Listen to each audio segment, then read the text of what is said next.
kat sini sebab ini penting. Qiyamuhu ta'ala binafsihi, wajib bagi Allah Ta'ala bersifat dengan qiyamuhu ta'ala binafsihi, berdiri sendiri.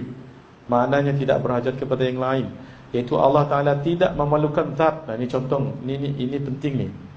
Allah Ta'ala tidak memerlukan zat lain untuk menempatkan dirinya pada zat itu, kerana Allah adalah zat. Dan mustahil atasnya berhajat kepada zat dan yang lain untuk menjadikannya, kerana Allah adalah qadim. Allah tidak memerlukan zat kerana Allah adalah zat.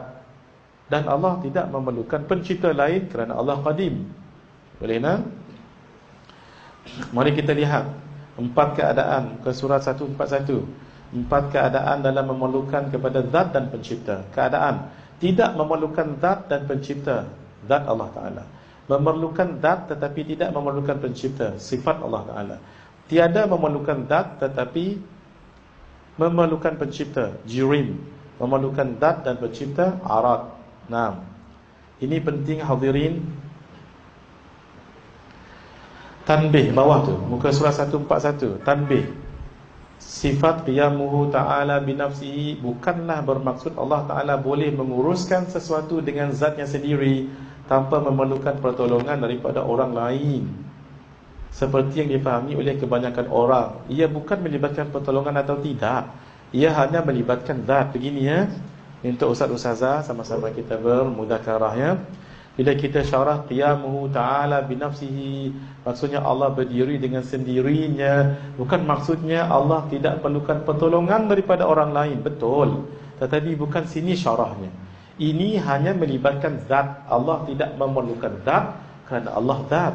Allah tidak memerlukan mukhassis pencipta kerana Allah adalah qadim. Itu saja. Nah, satu lagi yang guru saya minta saya emphasizekan, B tu.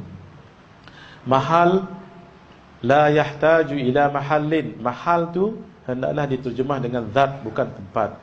Kerana tempat merujuk kepada makan. Sebab itu huraian Allah Ta'ala bukan berada di langit atau arash, atau Allah Ta'ala bukan berada di satu tempat, atau mustahil Allah Ta'ala berada pada banyak tempat, dan seumpamanya betul untuk huraian lain, tapi tidak tepat untuk huraian mahal pada sifat qiyamuhu binafsihi ta'ala. Boleh hadirinnya?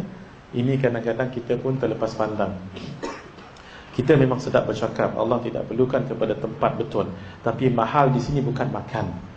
Makan tu tempat. Itu yang katanya Allah tak perlu pada langit, pada arash dan sebagainya. Sebab Allah sudah ada sebelum adanya arash, langit dan bumi. Bila waktu tu? Namanya waktu apa tu? Azali. Ingat seumur kat sini. Bismillahirrahmanirrahim. Kalau Allah dalilnya, kalau Allah adalah zat, kalau Allah memerlukan zat, Allah bukan zat, Allah jadi sifat, sebab sifat yang memerlukan zat, walal Allah kan zat. Jadi terbatallah yang mengatakan Allah memerlukan zat. Yang mengaji ini dia kena akal tajam. Akal kita kena tajam ya. Baik. Kalau Allah memerlukan zat, Allah itu memerlukan. Kalau Allah memerlukan, terbatallah sifat istighna. Allah terkaya daripada memerlukan yang lain.